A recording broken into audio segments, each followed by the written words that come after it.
يا من عليه توكلي والمعتمد، هب لي يقينا من جلالك مستمد، لنمكن الإنسان قلبا مطمئن. قلوب الناس ماتت من النخوة، يمكن نسينا في يوم إن العرب إخوة. ماتت قلوب الناس ماتت من النخوة، يمكن نسينا في يوم إن العرب إخوة. أصل البشر إنسان، كل الرسل إخوان، موسى وعيسى ومحمد بيرفضوا العدوان، بيرفضوا ظلمنا، بيمجدوا الإنسان. الله والمحبة إنه السلام. ماتت قلوب الناس ماتت من النخوة، يمكن نسينا في يوم إن العرب إخوة. ماتت قلوب الناس ماتت من النخوة، يمكن نسينا في يوم إن العرب إخوة. حطيت المطار، قل لي وين رايح، ميسك منك فايح، يا ابو العيون وسام. حطيت المطار، حطيت المطار، شالوا كل شالوا الجراح، شالوا قلبي معهم خير، وسألت قالوا لي راح، أخذوا معك النور والضي خير، أخذوا معك النور والضي.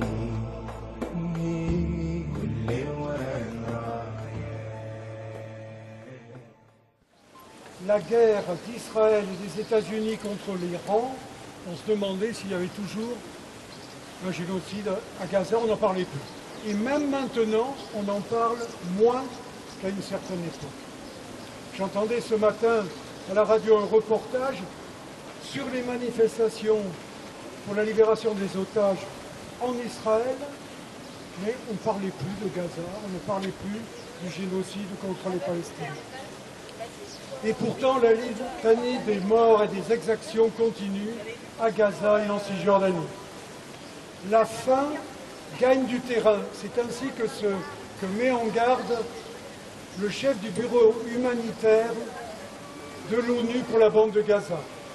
Chaque jour, des Palestiniens affamés tentent d'obtenir les quelques colis de l'aide alimentaire distribués par la désormais tristement célèbre Fondation humanitaire pour Gaza, aux liens problématiques avec des sociétés américaines liées à Israël.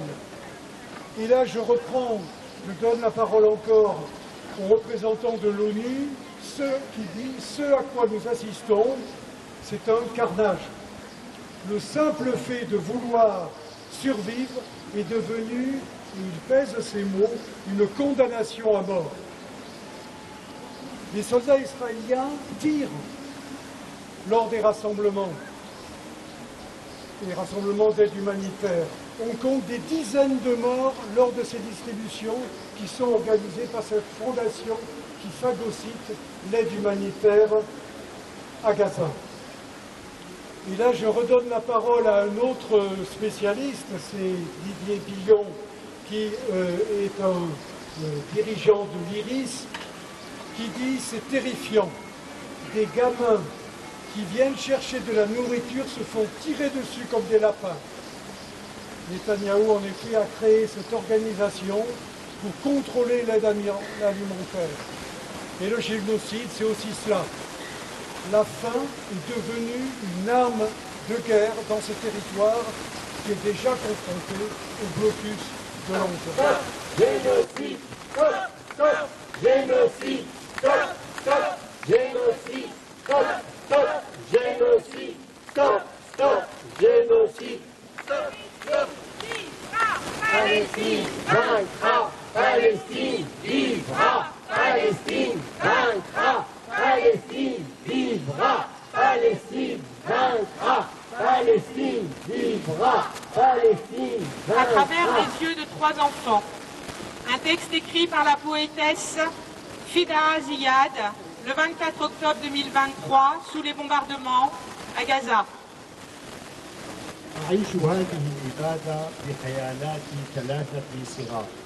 Je vis ce génocide à travers l'imaginaire de 3 enfants. أولهم كان يختفي تحت شرشفه ويقول أريد أن أكون شبحا كي لا تراني الطائرة. Le premier se cachait sous les draps en disant « Je voudrais être un fantôme pour que les avions ne me voient pas ». وثانيهم كان يقول عن صوت قصف الزوارق الحربية صوت أخطبوط البحر. Le deuxième disait « Du fracas des navires de guerre, c'est la voix de la pieuvre dans la mer ». وآخرهم كانت تقول ليتني سلحفاة أخبئ كل الناس في قوقعتي. Et le troisième, une petite fille, je voudrais être une tortue pour cacher tout le monde sous ma carapace. يا يد الخيال هدهدي كل الصغار واحفظي لهم أحلامهم. يا يد الخيال لا تبتعدي عن فظاعة الواقع. Ô toi, la main de l'imaginaire, berce le sommeil de ces petits, préserve pour eux tous ces rêves. Ô toi, main de l'imaginaire, ne va pas plus loin que l'horreur du réel. Le deuxième poème, واو العطف. Conjonction de coordination. C'est un texte écrit par la poétesse Mariam Koch le 9 novembre à Gaza, également sous les bombardements. نفتتح يومنا بتفقد من نحب، من نجا من الحرب ومن يرتاح منها. نبدأ بالتفتيش في قائمة الأسماء الصاعدة إلى السماء. Nous entamons notre journée en inspectant les êtres qui nous sont chers. Qui a pu échapper à la guerre? Qui en est à jamais délivré? Nous vérifions la liste de ceux qui sont montés au ciel. في كل يوم تتسع بوابة السماء لحشد أكبر من الأحبة الذين يرحلون. Tous les jours, les portes du ciel s'ouvrent plus grand pour accueillir une foule plus nombreuse de proches qui font le voyage. في كل يوم تزيد الأسماء وتتسع السماء ونحن ما نزال ننتظر. Tous les jours, la liste s'allonge et le ciel s'ouvre plus grand. Et nous autres sommes encore là, toujours là, en suspens. أسماء الشهداء كلها مصحوبة بواو العطف. استشهد فلان وأبوه وأمه وأبناؤه ومربعه السكني وذاكرته وأحلامه وأيام كانت تنتظره وهكذا والعطف يطول. Avec le nom du martyr, il y a toujours un « et ». Est tombé en martyr un tel, et son père, et sa mère, et ses enfants, et son quartier d'habitation, et ses souvenirs, et ses rêves, et les journées qui l'attendaient. Ainsi va l'interminable coordination.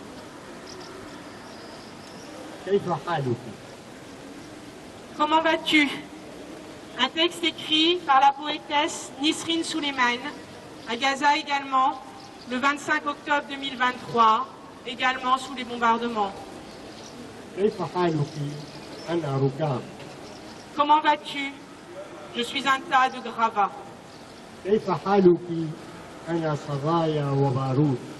Comment vas-tu? Je suis de la poudre et des éclats d'obus.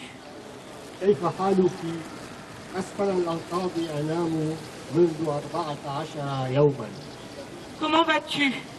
Je dors sous les décombres depuis 14 jours. Comment vas-tu? Je suis à Gaza.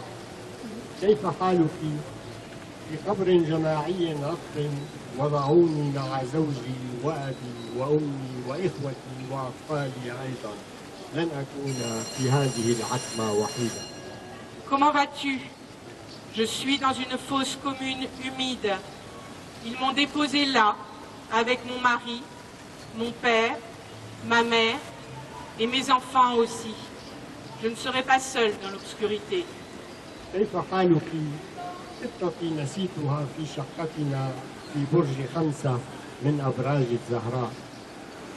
Comment vas-tu? Mon chat, je l'ai oublié, dans la tour numéro 5 des tours d'Al-Zahra.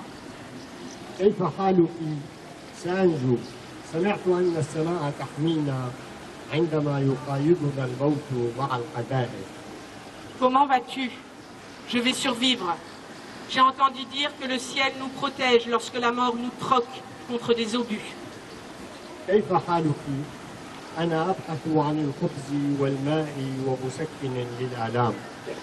Comment vas-tu? Je suis en quête de pain, d'eau et d'un calmant pour la douleur.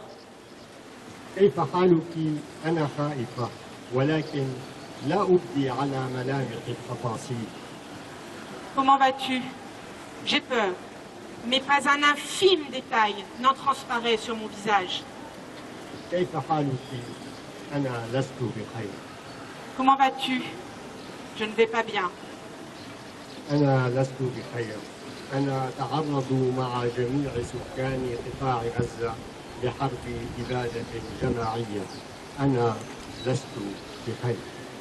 Je ne vais pas bien. Je subis, avec tous les Gazaouis, une guerre d'extermination. Je ne vais pas bien.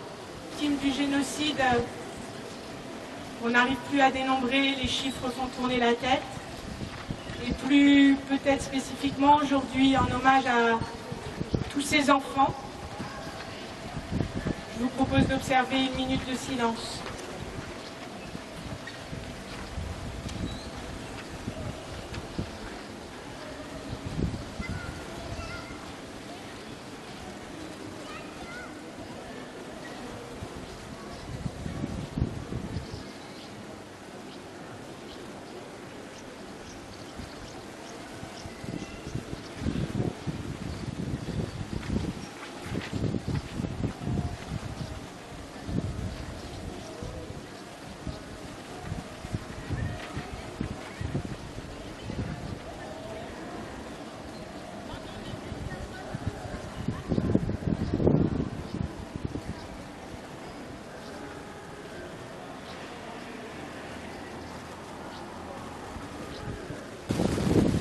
Parce qu'on n'a pas pu tous les mettre. On ne sait plus combien il y en a. 20 000, 50 000, un nouveau chiffre, comme a dit François, peut-être 150 000. On ne sait plus les chiffres. Je vais laisser maintenant la parole aux organisations ou aux personnes qui veulent s'exprimer. Voyons la voix des Palestiniens qui doivent vivre libres et en paix en Palestine, et non sous la menace de l'extrême droite israélienne. Et aujourd'hui, le scandale autour de l'obstruction de la distribution alimentaire monte encore un cran dans l'horreur que le gouvernement de Netanyahou fait subir au peuple palestinien. aller chercher de la nourriture ne peut pas être une condamnation à mort. J'ai écouté beaucoup de médecins et j'ai dû arrêter d'ailleurs d'écouter parce que moi-même j'étais très perturbée par ce que j'ai entendu. C'est terrible. Le peuple palestinien, comme le peuple iranien, mérite un avenir sans répression ni agression, un avenir fondé sur la paix, la dignité humaine et la liberté. Le PCF exige l'application du droit international et une solution politique négociée sur la base du droit des peuples, de la sécurité collective et de la Charte des Nations Unies. Une action résolue de la France en ce sens, alors que le gouvernement français s'aligne lâchement sur les gouvernements de Washington et de Tel Aviv. La fin des massacres à Gaza, la reconnaissance immédiate et inconditionnelle par la France de l'État de Palestine aux côtés de l'État d'Israël, des sanctions contre l'État d'Israël avec la suspension de l'accord d'association de l'Union européenne avec Israël et la fin de l'exportation d'armes vers l'État d'Israël. Je trouve d'ailleurs très choquant de voir au Bourget qu'il y a un marché de l'armement. Là, je trouve ça très choquant. Les milliards qui sont consacrés à l'armement pourraient tellement faire des choses positives dans le monde avec une autre utilisation. Le peuple palestinien et iranien ont le droit à un avenir de paix, de dignité humaine. Selon l'UNICEF, 112 enfants sont admis en moyenne chaque jour à l'hôpital de Gaza pour cause de malnutrition. 50 000 enfants ont été tués ou mutilés, selon le représentant de Palestine à l'ONU, ce qui équivaudrait à 3,5 millions d'enfants américains. Et pendant que ce décompte macabre est égrené, le colonel de l'armée génocidaire Moshe Tetro peut déambuler cette semaine tranquillement dans les travées du Parlement européen. C'est une faillite morale de l'humanité à laquelle nous assistons en direct sous nos yeux médusés. La guerre menée par Israël contre l'Iran, guerre impérialiste d'un État colonial, est un écran de fumée pour que nos regards et ceux extrêmement complaisants de l'oligarchie médiatique se détournent des atrocités commises en Palestine et dans les territoires occupés. 870 Palestiniens sont morts sous les tirs et les bombes des nervis de Netanyahou, pendant que le peuple iranien se faisait attaquer sans l'ombre d'une menace réelle identifiée. Que fait la France? Rien. Que fait l'Union européenne? Rien. Plus précisément, rien qui n'entrave la marche vers l'abîme où nous entraîne Israël. Quant au chien de garde médiatico-politique, c'est encore et toujours le philosophe Frédéric Lordon qui en parle le mieux. Je cite: « L'ahurissant retournement de veste qui s'opère sous nos yeux et l'auto-blanchiment collectif à sa suite resteront comme un cas d'école dans l'histoire de la propagande. Un retournement venu de la région la plus hypocrite du bloc propagandiste. Les humanistes, Orviller, Sfar, Sinclair, célébrés pour leur grande conscience, qui s'était parfaitement accommodés de 18 mois de massacre de masse, avaient traîné dans la boue ceux qui, ayant vu juste du tout début, ont pris tous les risques, symboliques, juridiques, physiques même, pour hurler contre le crime génocidaire et contre l'ignoble assimilation de tout soutien à la Palestine, à de l'antisémitisme. Les intouchables ayant donné le signal, la masse des négateurs s'est mimétiquement ébranlée, faisant mine d'ouvrir les yeux, mieux, prétendant les avoir eu toujours ouverts. Mais comment les humanistes ont-ils fini par se décider? Non par un mouvement de conscience universelle, mais pour protéger une série d'intérêts, à commencer par les leurs, propres, symboliques et réputationnels, trop menacés de persister ainsi à la remorque d'un crime qui passe toutes les bornes, ceux du projet sioniste ensuite, dont il faut impérativement tenter de maintenir à flot les créances politiques et morales en plein naufrage, précisément en incarnant le visage humaniste. Et voici néanmoins l'os mis à nu, la question du sionisme, l'axiome qu'il fallait préserver à tout prix, que ce soit par la silenciation ou bien par la contrition, mais qui maintient l'essentiel, le lieu où, pendant le grand retournement, la répression continue. Socialistes et écologistes, rangés dès le 7 octobre dans le camp colonial, négateurs de 77 ans d'occupation, censeurs de toutes les voix qui tentaient de faire entendre la cause palestinienne, mutiques au massacre, tant que l'autorisation de parler n'avait pas été donnée. Socialistes et écologiques votent il y a un mois l'infâme loi de censure universitaire qui reconduit l'égalité de l'antisionisme et de l'antisémitisme et pénalise le premier au nom du second. Et ceci, supplément d'aberration, alors même que la catégorie de sionisme est l'unique moyen de ne pas charger indistinctement tous les juifs d'un crime auquel nombre d'entre eux ne se reconnaissent aucune part. De sorte que l'antisionisme n'est pas l'équivalent de l'antisémitisme, il en est l'unique rempart.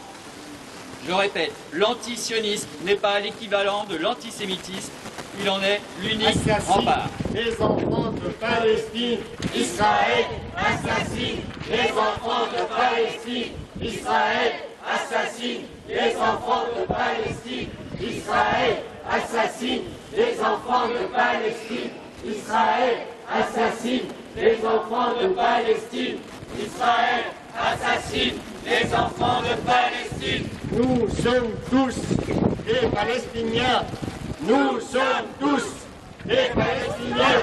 Israël boycotte, Israël boycotte, Israël boycotte, Israël boycotte, Israël boycotte, Israël boycotte, Israël. Israël assassin, Macron complice. Israël assassin, Macron complice. Israël assassin, Macron complice. C'est l'humanité qu'on assassine.